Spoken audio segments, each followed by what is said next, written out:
Welcome back to Palisade Radio. I'm your host, Tom Bodrovics, and joining me today is a new guest to the program, Rich Powell. He's Executive Director of ClearPath. How are you today, Rich? I'm doing very well. Thanks for having me on. Great to have you. Why don't you start by telling us a little bit about what ClearPath is and what your goals are as a company?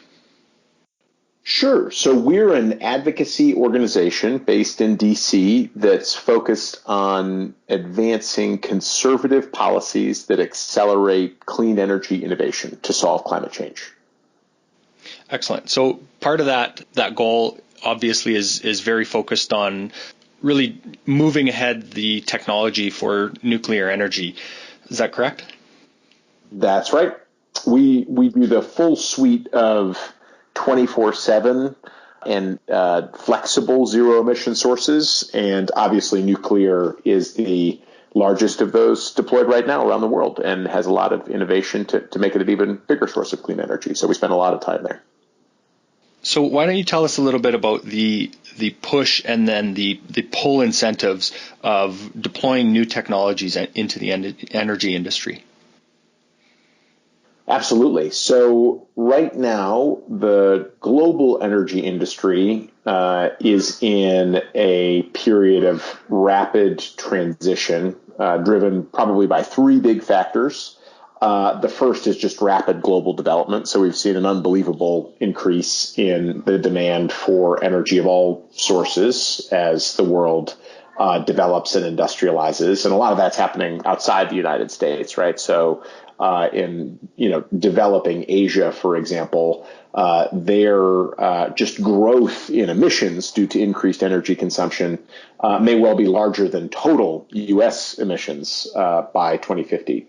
So the second major factor is this push around the world to decarbonize and to clean up electricity and other energy sources, and that's also having pretty profound impacts on the choices that people make when they develop this new electricity or as they transition existing fleets in developed countries. And the third thing, unfortunately, in the current moment is our COVID situation, where we've had this kind of pretty dramatic, probably near-term pullback in global energy demand of all sources. So those are probably the three, major forces that are driving all of this.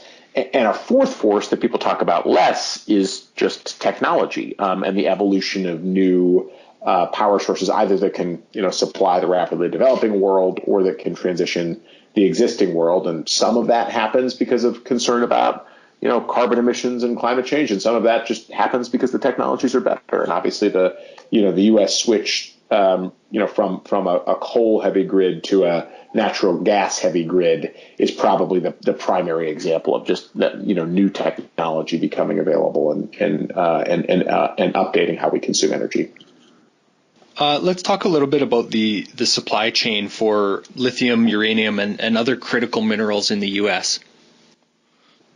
Sure. So we've got an interesting situation now where we've built a lot of variable renewable energy, and we're starting to build a lot of electric vehicles, and all of these things consume a great deal of these critical minerals, or will in the future. And so whether that's an existing battery in an electric vehicle, or the components that go into solar cells and wind turbines, or the very large grid scale batteries that we're just starting to put into the U.S. power grid, and that many people envision being a really big part of the U.S. power grid in the future, all of these things consume huge amounts of lithium, cobalt, in some cases more exotic materials like vanadium.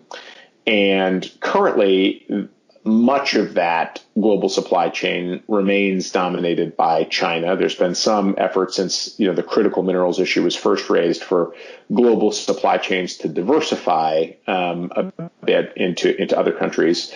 Obviously, for the U.S., there are geopolitical consequences to being so dependent on China for a lot of those raw materials and then the finished goods.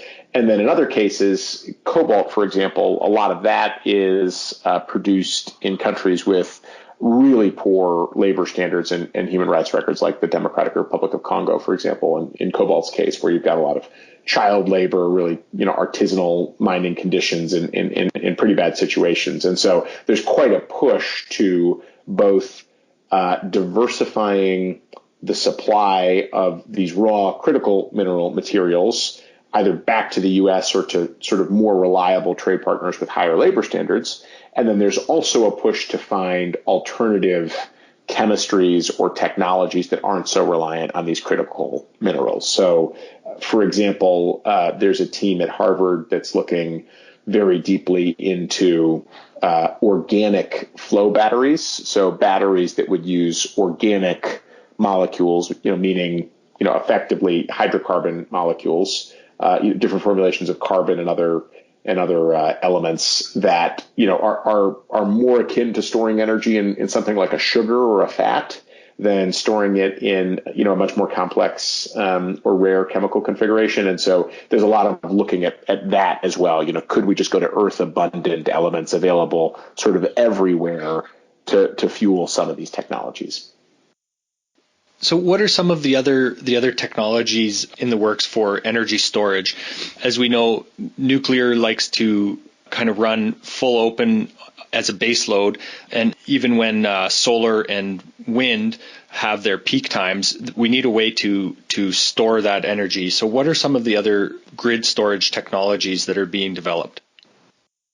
Well, I think the first thing to point out with storage is that people tend to focus on batteries when batteries are really just a part of the answer. I mean, until very recently, virtually all of the large-scale energy storage facilities in the United States were very large pumped hydropower facilities. And that's where you've got, two pools of water at different altitudes, and you're pumping water uphill when energy is abundant and pumping it back downhill through turbines, or allowing it to run back downhill through turbines to recover that electricity when the energy is scarce or more valuable. And so there are lots of different ways to store energy. You've got pumped hydro and other things that basically rely on sort of kinetics and physics, or just the weight and mass of things at different altitudes. You've got other things that rely on pressure changes. So there's an interesting company called QuidNet that's looking at just injecting high pressure water underground, often into shale formations or tertiary oil wells, keeping that pressure in the water underground, and then when you need to recollect the energy, it's just sort of letting it, taking the cap off the well effectively and letting it run back out and through a turbine. So that's another potential. People are looking at heat, kind of very, very ancient technologies like fire bricks that are actually very good at storing heat over relatively long periods of time. And then obviously the things like the concentrating solar power industry and parts of the nuclear industry actually have also looked at the potential to store large amounts of heat over periods in molten salts, for example, and then collect them again when you need them. And then you've got the chemical storage stuff, which today is really dominated by these lithium-ion batteries. That's kind of the evolution from the lead-acid batteries that we all know from our automobiles. Lithium-ion has really taken over in consumer electronics and in electric vehicles and in the early stages of big grid-scale batteries. But now we're moving to this wide diversity of a lot of different lithium-based and non-lithium-based chemistries that may well serve different parts of the power grid's needs.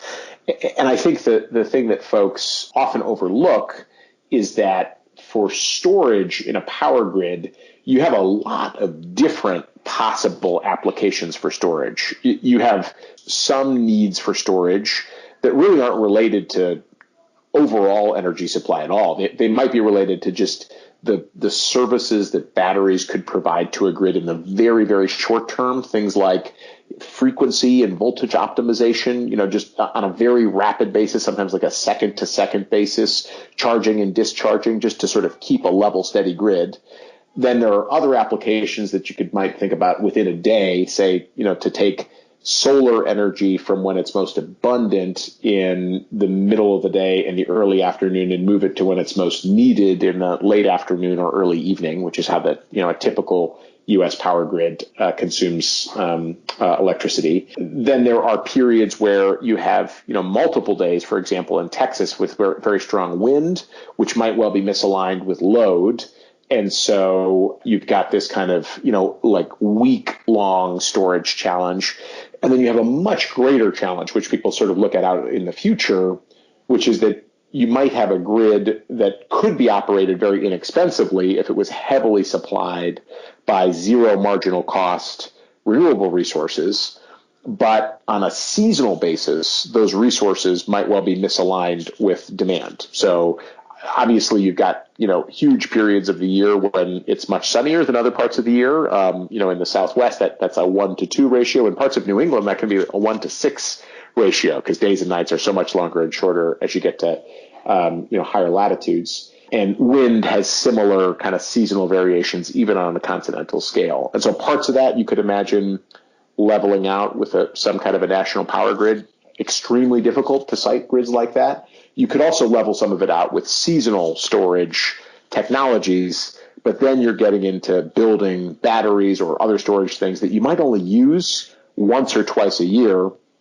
And, as you know, if you've got an asset, you're trying to use the asset as much as you possibly can. And if you're really only using your asset once or twice a year, the thing's got to be pretty darn cheap if that's going to work out economically. And so that, what I mean to say with all of this is you've got these very different use cases and very different economic cases for each of these different storage applications. And so they're going to end up implying a bunch of different approaches to storage and a bunch of different, even in the chemical space, a bunch of different chemistries for all of these things. So I think we're going to end up with a very diverse set of storage resources in the future. Interesting. Moving on just from storage, let's go to generating power as a subject.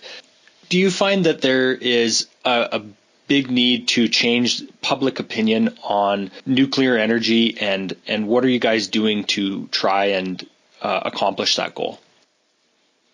I do. Public opinion is tough. It's one of the largest single hurdles that new nuclear has got to overcome in this country. As folks may know, we largely got out of the business of building new nuclear power plants in the early 80s after the unfortunate accident at 3 Mile Island, which I should note harmed no one.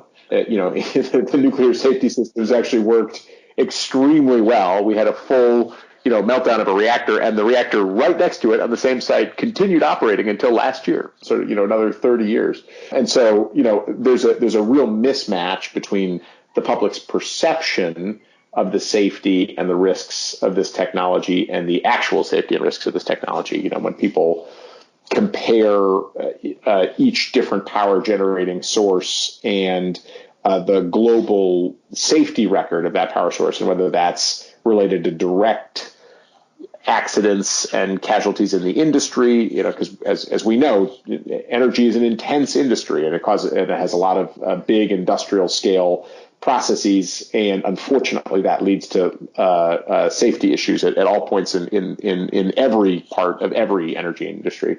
And then if you look kind of more downstream to the effects of the pollution of various energy sources and what they do, when they compare all of those sources together, nuclear actually looks pretty good. It looks like the safest overall source of energy because it has no downstream emissions that are just sort of left unchecked into the environment. And upstream, it is so energy dense that a relatively small number of people and machinery and mining and all that are required to extract the basic fuel, the uranium that's then needed to power the nuclear plant. So altogether, it actually ends up looking pretty good because it is so energy dense and because it has no emissions down the road. But that said, we've got a public perception issue around it, which has been guided by formed by these couple of kind of large scale unfortunate accidents in the past, and by just a broad sort of movement in literature and television that sort of presents nuclear risks as different than the facts would tell you they are. And that's really hard to break, and it's very hard to break with just more public information. So France and Sweden did have very large scale public information campaigns, which significantly affected acceptance of nuclear in those countries. Those, the constant PSA TV commercials that, show people brushing their teeth and then saying, did you know that toothbrush was made with nuclear energy? Or in Sweden's case, taking lots of people to visit nuclear reactor sites. These are possible in smaller countries, a little harder in a very large country like here in the United States.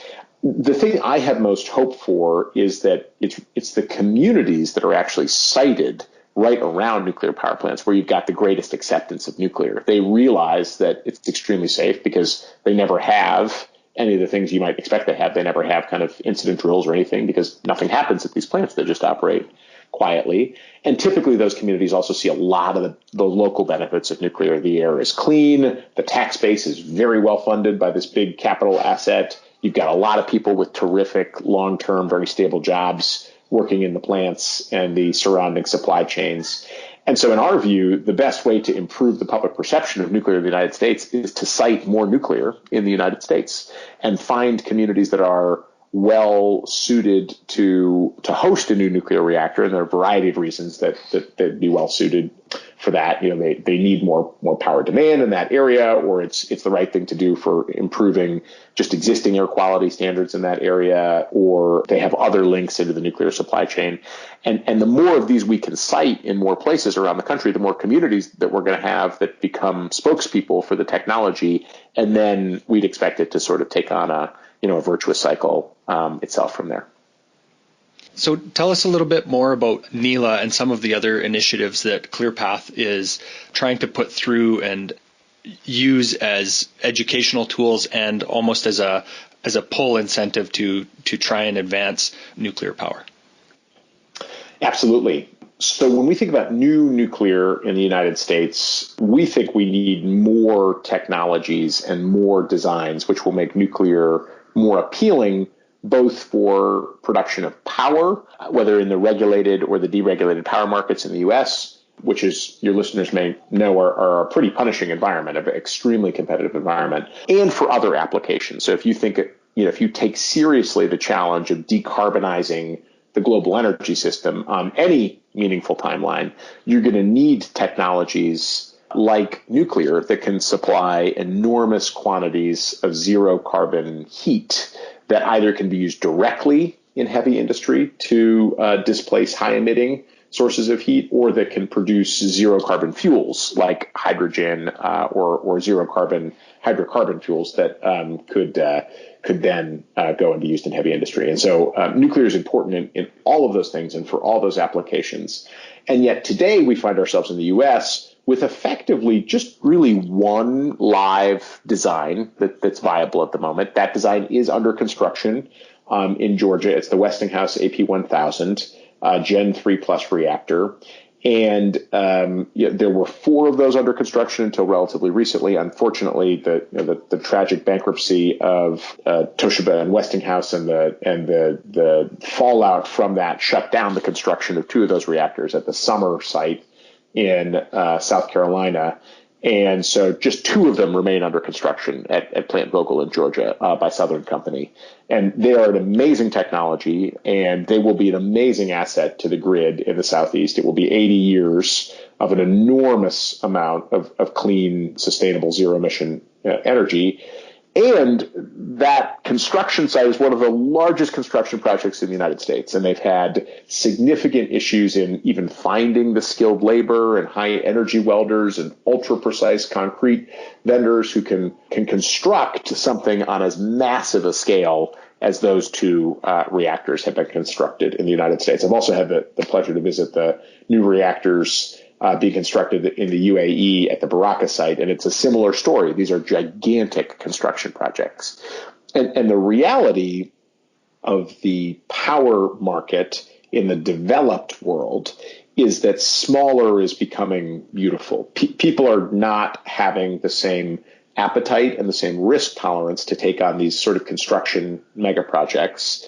They're much keener to find smaller designs that they can bite off in chunks that don't put as much risk on the balance sheet, that don't have as much technology or construction or regulatory risk, that they can build in a more modular way at the 300 megawatt or even 50 or 100 megawatt scale. around the country. And people have kind of gotten accustomed to that because they've been building so much renewable energy, which is typically done in much smaller chunks, and so much combined cycle natural gas, which is often sort of down at that 300 megawatt level, although it can be a lot higher.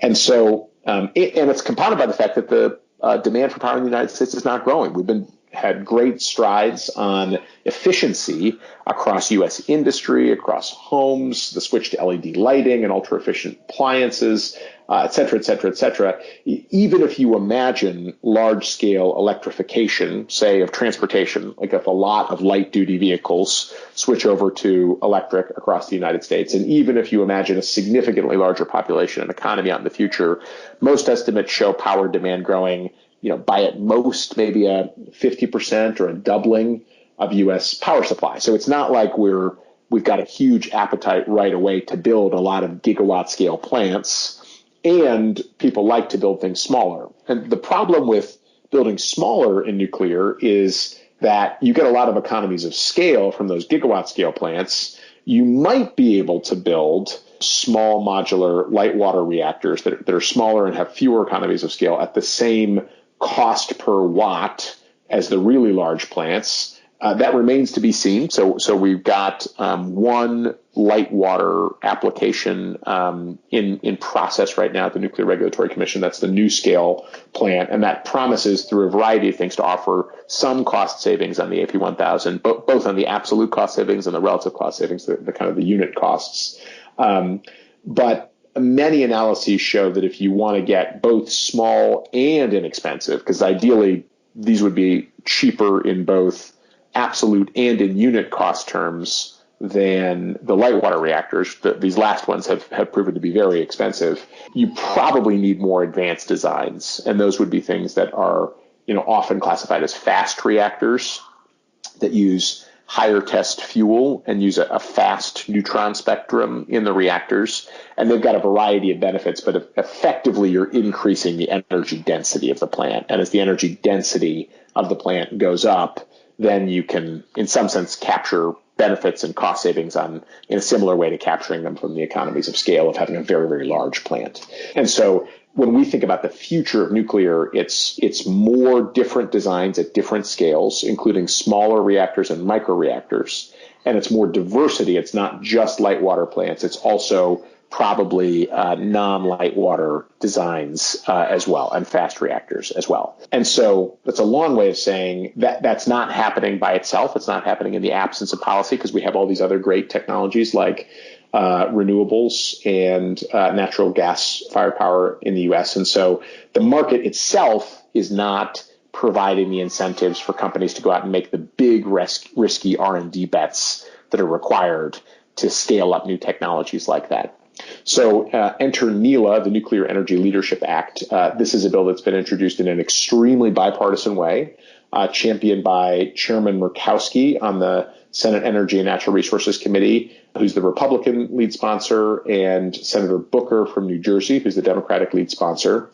And this really would get us back into the nuclear innovation game. It's a soup to nuts approach, which starts with establishing a 10-year strategic plan and vision at the Department of Energy for getting us back into the nuclear innovation space. It authorizes a moonshot of developing 2 advanced reactor concepts by the middle of this coming decade.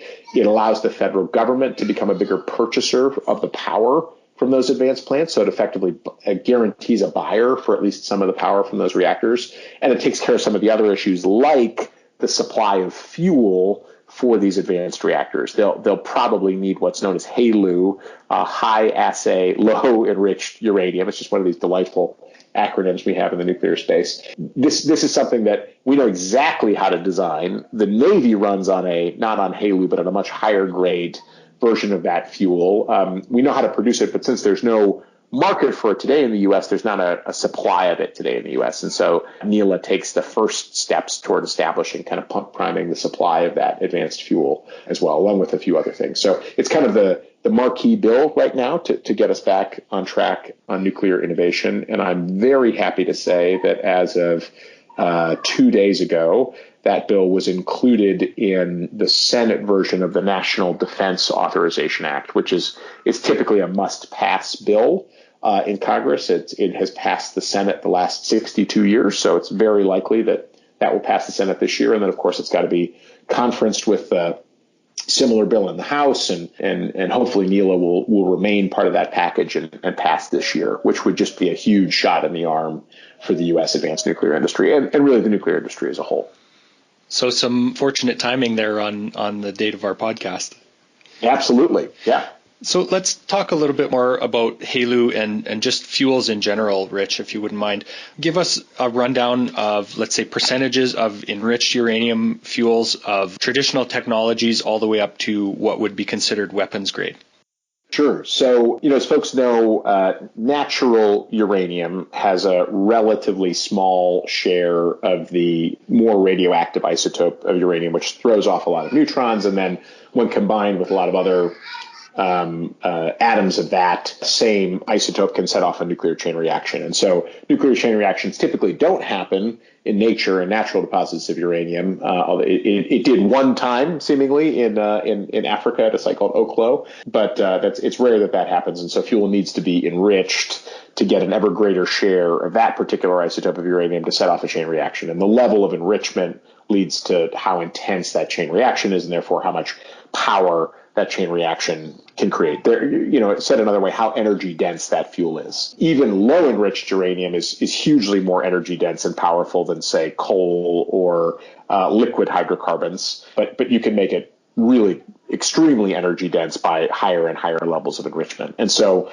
when we think about the really high test stuff that would be used in weapons grade material, that's uranium that's enriched north of 90% and is combined with other materials like plutonium. And we're not talking about anything like that for advanced nuclear fuels. The U.S. Navy, obviously, the specifics of all this stuff are classified, so I don't know exactly, but I'm told that it's something in the range of 90% that is the enrichment level that's used for the small modular reactors, which currently power our fleet of kind of 99 reactors, not that many vessels, but there are 99 small modular reactors on our various nuclear submarines and aircraft carriers. And because they need to be so compact and energy dense, they use that high enrichment level, even though they're otherwise are traditional light water reactors. So when we talk about the fuels that would be used for civilian advanced reactor concepts, it's much lower, and the threshold that civilian reactors operate up to is just below 20%. So often you hear about people saying, this will be enriched to 19.75% or something like that, which is kind of just below that threshold. This is what people call HALEU, so high assay low enriched uranium. Typical low enriched uranium, the stuff that would go into a normal, today's light water reactors that make up about 20% of our power grid in the U.S. and 55% of all of our clean energy in the U.S., they're enriched to about 5%. And so we're talking about sort of a 4x increase in the enrichment level and sort of a commensurate increase in the power density of that fuel when we're talking about the HALEU supply. And, as I mentioned before, unfortunately, we don't have any of these reactors up and running, either, light water reactors or advanced reactors that use different coolants, like a molten salt or a gas or a liquid metal like sodium.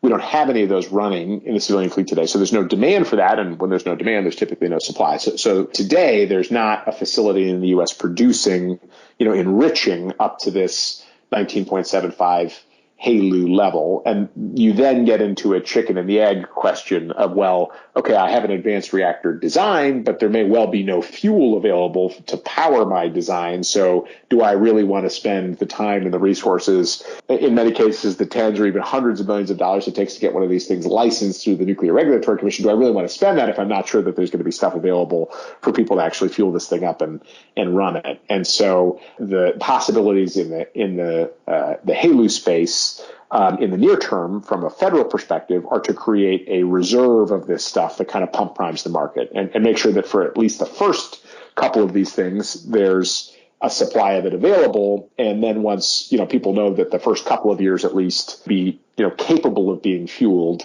then you could contract with a number of different uranium enriching operations, either sort of the U.S. champion Centrus or sort of the global champion Urenco that does have facilities in the U.S. or others to produce that fuel and enrich it to that level.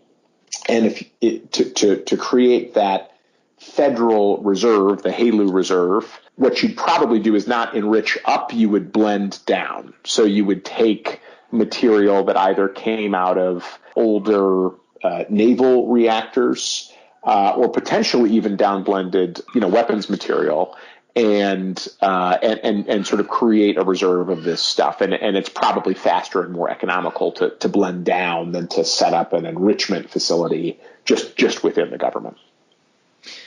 Another piece of that, as you said, the chicken and the egg problem is the VTR, or the versatile test reactor, to move this technology forward. Can you tell us a bit more about that? Sure, yeah. So the VTR is a very important tool for advanced reactors. The quick story is that if you're developing an advanced fast spectrum reactor, you're going to have to do that with a set of components that are capable of surviving the even more intense environment within the reactor vessel of a fast reactor. And so that's going to mean things that can handle the even higher neutron flux in that place and won't degrade quickly in that environment. So that could be, for example, the fuel assembly that you have to put in. Now, you can do a lot of computer modeling and other tests outside of a nuclear environment to get a sense of how materials would behave there, but ultimately you need to actually test them in that environment to know what's going to happen. And so you need a fast spectrum testing facility in order to do that. Currently, we don't have that today in the U.S. And so the one that's commercially available to innovators globally is unfortunately in Russia. So they literally have to send their designs or send teams to Russia to test them in their fast reactor. And that's problematic for all kinds of reasons. Obviously, there's a lot of geopolitical and security tension between the U.S. and Russia, and there's serious concern about IP risk if our innovators are sending things to a country where the competitor there is a state-owned enterprise, right? Who could well be getting access to the information that's coming out of those tests. And so there's a real priority on getting one of those facilities in the U.S. that we could use, our nuclear innovators could use, and ideally also that we could contract to share with nuclear innovators in other sort of friendly or aligned countries, the British or French or Japanese or South Korean nuclear innovators. And so there's a move to build one of these things here in the U.S. There was a piece of legislation passed in the last Congress, signed into law in this Congress, called NECA, the Nuclear Energy Innovation Capabilities Act, which gets that process started at DOE. And in the last spending bill, the first $65 million was appropriated to get that thing set up. It's probably going to be sited at the Idaho National Lab, which is kind of the country's nuclear test bed. It's probably going to be a sodium fast reactor concept. And to date, final vendors and construction, all that is not complete, and it's likely to be a consortium exercise. But it seems likely that GE will be in the lead with a design that they've had for a while for a sodium fast reactor called PRISM, and that they'll be supported by TerraPower, which is the sort of the famous Bill Gates-backed nuclear startup that's also been working on sodium fast reactors. They've had a concept for a while called a traveling wave reactor. And so that team is likely to construct this device at INL. Perfect. Rich, as we know, let's say the utilities coming back into the market to purchase long-term fuel supplies, that seems to be on a very cyclical trend. So would we see that same type of thing with the HALEU fuel? So it's a little hard to know because different designs will approach fuel in different ways. One of the things about the HALEU fuel that is seen as a benefit is really within any of these fast reactor designs, the nature of those reactions breaks down a lot of actinides that would poison a nuclear chain reaction in a thermal spectrum, light water reactor environment much more quickly. And so that's a long way of saying, as folks that follow kind of nuclear fuel, uranium-based fuels know that, calling things nuclear waste, calling the stuff that comes out of a reactor nuclear waste is really a misnomer, because really only a tiny portion of the energy embodied in that fuel has been used, right? Maybe 3 or 5% of the energy embodied in that fuel has been used. And it's just that these other fission products, these actinides, have built up, and those kind of nasty actinides are then kind of, interfering with the process. And so you need to trade the fuel out and put new kind of fresh fuel in that doesn't have the actinides, so that you can kind of maintain the chain reaction and maintain the process. The nice thing about a fast spectrum reactor, a fast reactor, is that the more intense condition there also tend to break down those actinides. And so the net of that is that you, at least theoretically, can leave that same fuel in far longer and not have to refuel the reactors so frequently.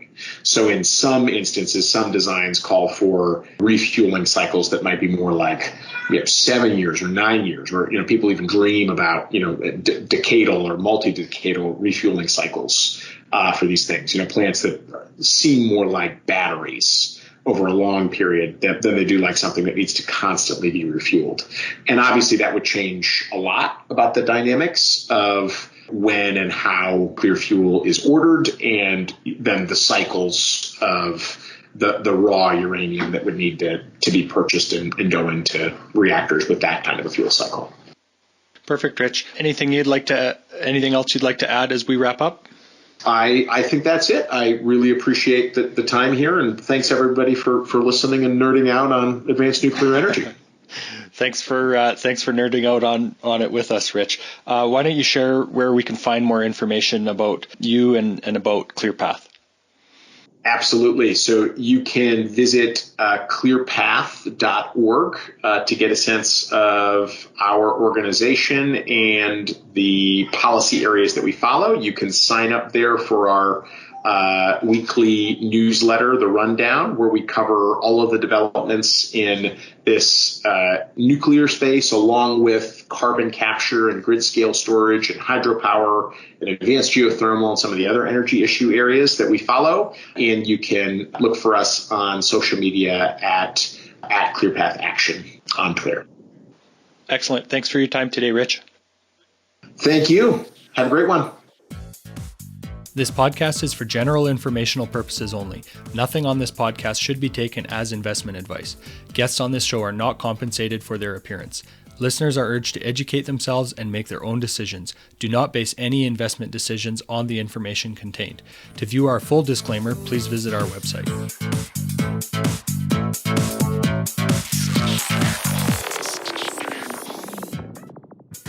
Think you understand the junior mining sector, and you think that the participants in the mining sector, junior mining sector, are good people and kind people, hit the bid. How violent that term could be, it actually could be quite violent. It could be a rip-your-face-off uranium rally. And the world is always going to need raw materials. It's going to need copper and gold and nickel and so forth. Totally destabilized.